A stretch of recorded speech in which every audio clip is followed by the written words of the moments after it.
বেশি ভিউ হয়েছে, দুই বয়স ভিত্তিক, একটা ধরেন 18 থেকে 25, একটা ধরেন 65 থেকে 60 থেকে 65।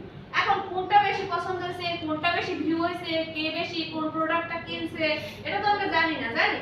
এইটা জানার জন্য কিন্তু এবি টেস্ট করা হয়, জানি পার্সেন্টেজটা বোঝার জন্য। কোনটাই 100%, তাহলে 100% এর ভিতরে ধরেন যেটা 18 থেকে 40 ওইটা জানি এমন ভাবে কি, মানে এমন একটা প্রোডাক্ট যেটা আপনার ধরেন ওটা 100% এর ভিতরে 80% সেল হয়েছে, ভিউজ হয়েছে, মানে সবকিছুর ক্ষেত্রে 80%, মানে 80% তো কম না, ওটা একদম হাই লেভেলই, হাই লেভেল না। 100 তে 100% লেভেল হয় কখনো, ধরেন 80% ওটা সম্পূর্ণ হাই লেভেলে।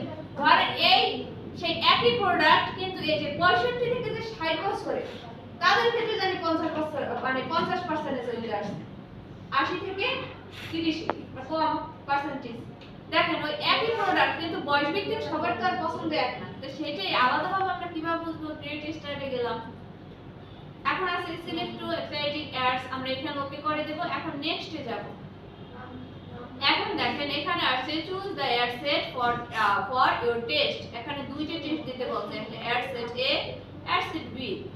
এখন আমাদের এখানে কোনো অ্যাড দেওয়া নাই, এখন আমরা কোন অ্যাডটা এখানে শো করে টেস্ট করব? আমরা তো কোনো অ্যাড দিছি, কি হইছে না, মানে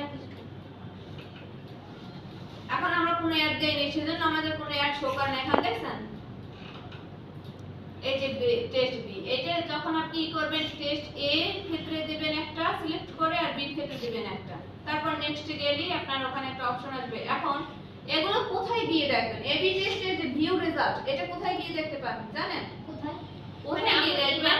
কি মানে এবি টেস্ট করা হয়ে গেছে? না, এবি টেস্ট হয় না,